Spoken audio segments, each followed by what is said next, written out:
Le retournement de fonds de développement local a pris une ampleur importante dans le Goïvindo depuis quelques années, mais le parquet de Makoko a manifestement décidé de s'impliquer activement pour une justice, pour que justice soit faite en faveur des communautés qui en sont victimes.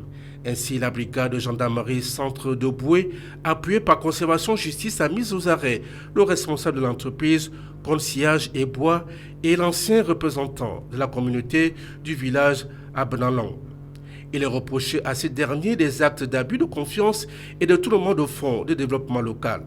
La communauté villageoise d'Abnalang a à nouveau porté plainte le 24 janvier 2023 contre le responsable de la scierie EKSB, lequel s'était vu confier la réalisation d'un projet communautaire, la construction d'un château d'eau et d'un système d'hydraulique aux 10 villages. Après avoir été arrêté en 2022, le conseiller avait été relâché après que l'ancien procureur de la République de Makoko ait classé sans suite la première plainte du village à Benalang, tout en accordant initialement un délai de 3 mois pour finaliser les travaux. Étonnamment, il se croyait manifestement tiré d'affaire et n'avait nullement repris les travaux à finaliser.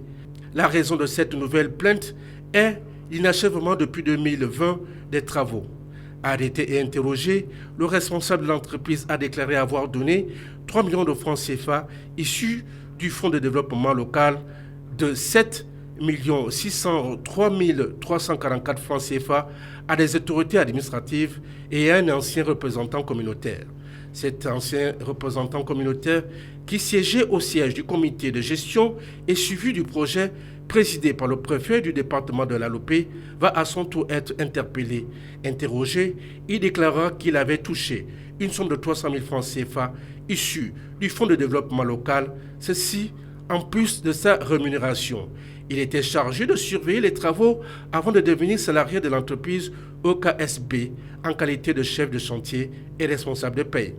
Signalons que dans un autre village, Potosima, le responsable de l'entreprise EKSB a également touché environ 7 600 francs CFA de fonds du développement local pour la construction de logements d'enseignants.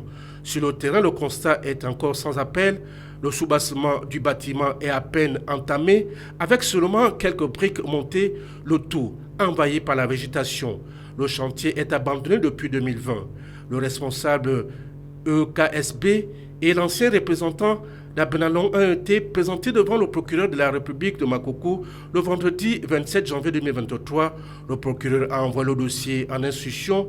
Le juge instructeur a placé les mises en cause en détention préventive, ce qui n'avait pas été le cas en 2022, au terme de leur défèrement devant le parquet de Makoko, où ils étaient repartis libres, mais sachant que plusieurs autres cas similaires existent dans le Goïvindo et notamment dans le canton Ntangyu. Des décisions fortes pourraient servir de précédent et dissuader les personnes malveillantes d'abuser davantage des communautés en détournant les fonds prévus pour leur développement.